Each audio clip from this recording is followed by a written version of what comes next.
The year was 1911, and the people who lived on Shades Mountain saw exciting things happening. A new streetcar line had been run to what's now the corner of Green Springs Highway and Lakeshore Drive. Men who lived on the mountain and worked in downtown Birmingham tied their horses or teams to trees in a vacant field and rode the streetcar to the city. The end of that line was only 1 mile down the mountain from White's Chapel Baptist Church, which would later be renamed Shades Mountain Baptist Church. While this further linked the people of the area to the city, it also enabled others to have greater access to this emerging community. White Chapel Baptist Church had its beginning with Reverend Billy Sellers, a father of 5, who wanted all children to have the opportunity for Christian training. The group began meeting in a shady spot south of where our Christian Life Center now stands.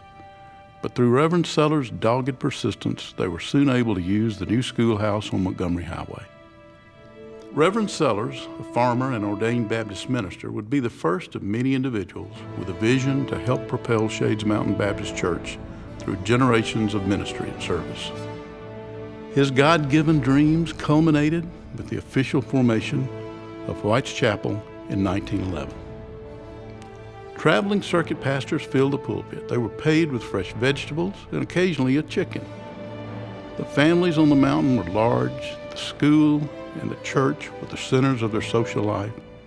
The relationships were strong and deep, and people were quick to come to the aid of a neighbor. Well, we were welcoming. We never isolated anyone who came in. We wanted them to come and be a part of our church. We were thrilled when some of the newcomers came, and they took part right away. So that's the way we grew.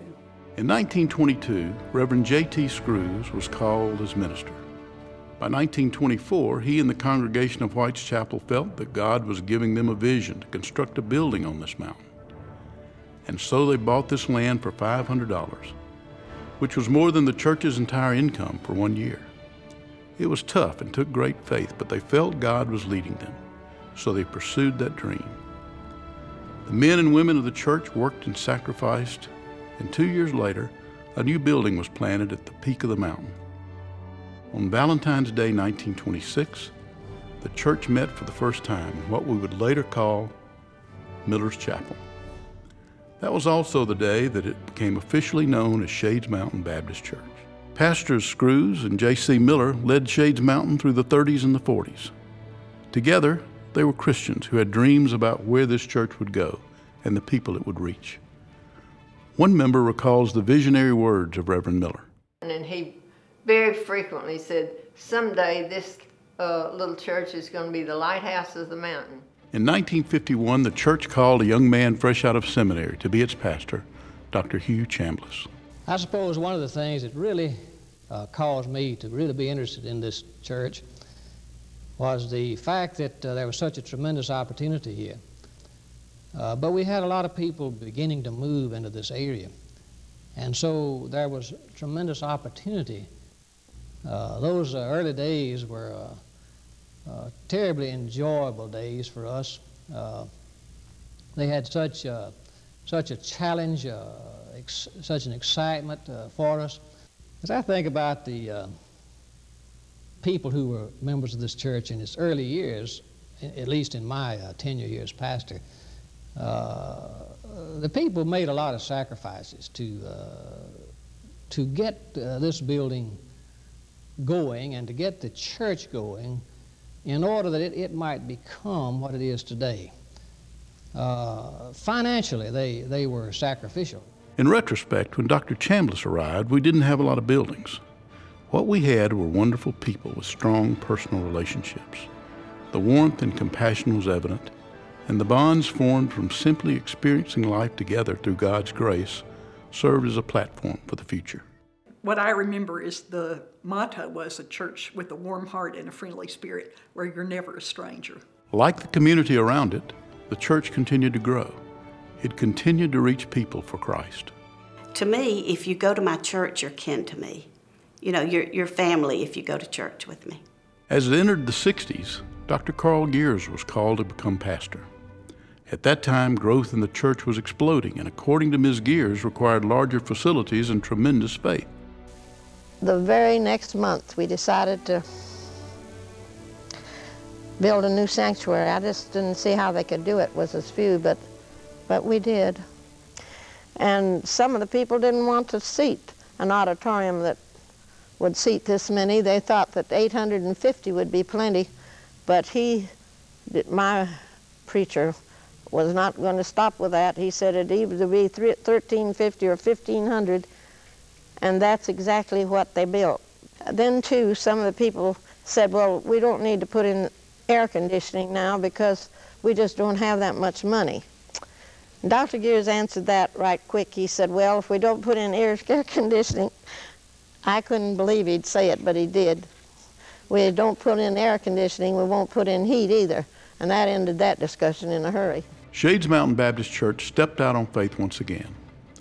Dr. Gears would say, God is able to do exceedingly, abundantly, far above what we are able to ask or think, according to the power that works within us. Following Dr. Gears in 1971, a new minister was called, Dr. Charles Carter. Dr. Carter knew Shades Mountain was built by dreamers, and he believed the visions God had given him would challenge the church to step out on faith yet again, to grow in spirit and in number even more. Over the mountain in Birmingham was a status symbol. Over the mountains where everybody then wanted to move and live if they came to another level of living, and we happened to be there on the cutting edge when all that was going on. Dr. Carter remembered how great faith was needed to accomplish so much. The legacy we have is a legacy of doing together what we could not do apart. Fellowship together, a spirit of unity and cooperation. Then, after close to 3 decades of service, Dr. Carter's vision from God called for one more step, providing a seamless transition to the church's next pastor, Dr. Danny Wood. My theme verse when Dr. Wood came here was, to quote from John the Baptist and Jesus, "He must increase and I must decrease." And that's exactly what we tried to do. Initially, I shared some of the preaching with him, and gradually that began to fade away, and they said, "Brother who?" As we walked through that 11 months together, I felt comfortable when it came February the 1st, 1998, that everything was in good hands and it was ready for the transition to be consummated. Over the last 13 years, bold faith was again required as the dreams and vision God gave Danny Wood would take Shades Mountain out of the buildings and around the world. Our church has always had a great missions foundation, but the vision that God gave me, to me, intersected at a great time with social media, with Skype, being able to text, be able to email, travel's more available, and it gave us that opportunity to say, you know what, we don't need to be restricted to right here in Vestavia. Let's look around the world. Amen. And we just placed that vision out there, and God got a hold of the hearts of the people. Through the first 100 years, Shades Mountain has shown a pattern of great visions fueled by sacrificial faith. And while bricks and mortar show a legacy of hard work, it is the people and their relationships that have strengthened the walls of this church. From one generation to the next, stepping out on faith to accomplish God's great goals regardless of the cost. That is the mission that has been handed to us, and it's the mission God demands we hand to the next generation as we march forward to further God's kingdom for the next 100 years.